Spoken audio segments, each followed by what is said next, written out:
बिस्मिल्लाहिर्रहमानिर्रहीम। अस्सलामुअलैकुम। कैसे हैं आप सब। आज मैं आपको पाई की ज़बरदस्त सी रेसिपी देने लगी हूँ। बेहद आसान इंग्रेडिएंट्स के साथ आज हम बनाने वाले हैं। मैंने कुछ अपने मेहमानों के लिए ये बनाई थी, तो आपके लिए ये वीडियो सेव कर ली थी। तो सबसे पहले मैंने बड़े से भगोने के अंदर पानी डाला था और उसके अंदर मैंने ये एक पाए हैं तो यहाँ पर वो डाल दिया, और थोड़ी सी हड्डी गुड्डियाँ मैंने साथ में इसमें शामिल की हैं तो वो भी डाली हैं। तो इससे जो है वो पायों का बहुत अच्छा जो है वो जूस जो है वो यानी कि शोरबा जो है वो तैयार होता है। तो ये मैं ज़रूर इसमें साथ में पाए के ऐड करती हूँ। तो आप देख सकते हैं इस तरीके से मैंने सारी डाल दी हैं और अच्छी तरीके से देख लिया है कि ये अच्छी तरीके से पानी में डूब जाएं। तो देखिए जोश आ गया है इसके अंदर। तो इस तरीके से हमने इसको 5 से 10 मिनट जो है वो अच्छी तरीके से बॉईल कर लेना है। और उससे ये होगा कि जो भी इसके अंदर का थोड़ा सा जो है वो चर्बी के अंदर से एक अजीब सी जो है वो कलर का निकलता है, ब्राउन ब्राउन सा, तो वो हम इसको जो है निकाल देंगे। तो बस निकाल के मैंने छान के दोबारा से मैंने भगोने को जो है वो चूल्हे पे रख दिया है। अब मैं इसका प्रोसीजर स्टार्ट कर रही हूँ। तो यहाँ पर मैंने जो है वो अपने अंदाज़े के मुताबिक तेल यहाँ पर ऐड किया है। यहाँ पर आप 5 कप जो है वो ऑयल के इस तरीके से डाल सकते हैं। ये मेरा एक हिसाब है, तो मैंने इस तरीके से यहाँ पर ऐड किया है, क्योंकि पाए के अंदर ऑलरेडी चिकनाहट भी होती है। तो अगर तेल हमें कम लगेगा तो हम बाद में भी एडजस्ट कर सकते हैं। तो देखिए यहाँ पर मैंने प्याज डाली है। ये मैंने 3 बहुत बड़ी साइज़ की मेरी थी प्याज, तो इनको मैंने स्लाइस कट काटा है। और यहाँ पर मैंने अदरक लहसुन डाला है 3 टेबल स्पून भर के डाला है बिल्कुल। और अच्छी तरीके से हम इसको प्याज के साथ ही जो है वो फ्राई कर लेंगे, ताकि अच्छा सा कच्चापन दोनों का दूर हो जाए।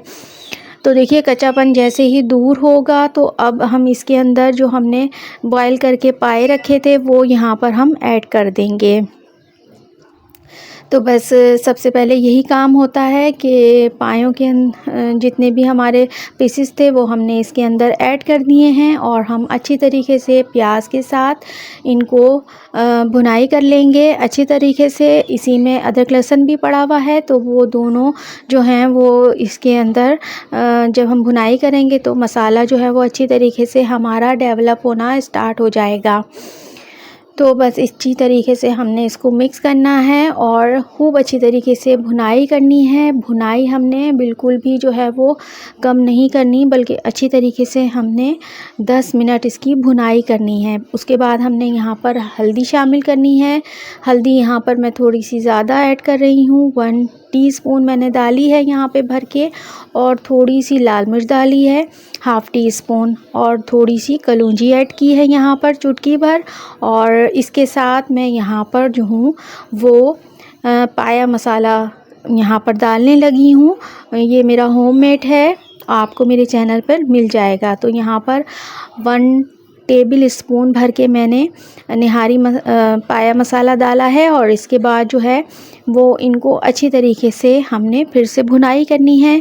यहाँ आप भुनाई 5 से 7 मिनट करेंगी अच्छी तरीके से, और एक एक जगह आपका जो है वो मसाला इन पाए के जो ये पीसेस हैं इनके ऊपर लग जाना चाहिए। आपने इतनी भुनाई करनी है, और तेल जो है वो हमारा सेपरेट हो जाना चाहिए। यहाँ पर 3 जो हैं तेज़पात के पत्ते भी डालूँगी मैं, और पाए गलने जितना पानी डालूँगी।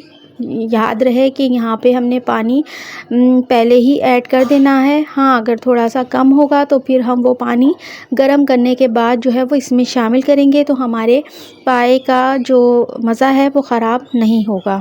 तो हमने पाए गलने जितना पानी यहाँ पर ऐड कर दिया है। थोड़ा सा कम लग रहा था तो इसमें मज़ीद पानी जो है वो ऐड करेंगे, ताकि अच्छी तरीके से पाए डूब जाएं, और फिर ये पकने के लिए हम इसको रख देंगे। तो इस तरीके से हमारे पाए जो हैं वो तकरीबन 5 से 6 घंटे में हमारे गले, क्योंकि ये हमने भगोने के अंदर बनाए थे। तो अगर आप कुकर में बना रही हों तो फिर आपके पाए जो हैं वो कम टाइम में गल जाएंगे, लेकिन फिर उससे ये होता है कि वो मज़ा नहीं आता, जो कि एक ये कम पकते पकते जो है इसके अंदर मज़ा जो है वो डेवलप होना स्टार्ट हो जाता है। तो देखिए, आप देख सकते हैं पाए ये पक पक के माशाल्लाह से बहुत अच्छे तैयार हो गए थे। आप देख सकते हैं इनका टेक्सचर कितना प्यारा आया है। ये अभी भी मज़ीद जो हैं वो थोड़े और पकेंगे। तो बस मेहमान आने में टाइम था तो मैंने इनको हल्के से तवे के ऊपर रख दिया था ताकि नीचे जो हैं ये लगे भी नहीं। और इसको पकते हुए 5 से 7 घंटे हो चुके हैं। आप इनका कलर, इनका टेक्सचर देख सकते हैं कितना खूबसूरत जो है वो शोरबा जो है वो हमारा जो है वो जितना गाढ़ा हमें चाहिए उतना गाढ़ा आया है यहाँ पर। तो अगर आपको वीडियो ये पसंद आ रही हो तो इसे लाइक शेयर ज़रूर कीजिएगा। तो देखिए, अब इसको मैं डिश आउट करूँगी क्योंकि मेरे मेहमान आ गए थे तो मैंने इनको सर्व कर दिया है और माशाल्लाह से सब ने बहुत पसंद किया। तो आप भी बनाइएगा मेरी रेसिपी से और मुझे फ़ीडबैक दीजिएगा कि आपको मेरी ये पाए की रेसिपी कैसी लगी। पसंद आए तो लाइक शेयर कीजिएगा और अच्छा सा प्यारा सा कमेंट्स करना बिल्कुल भी मत भूलिएगा। मुझे आपके कमेंट्स का इंतज़ार रहेगा। Thanks for watching. अल्लाह हाफ़िज़।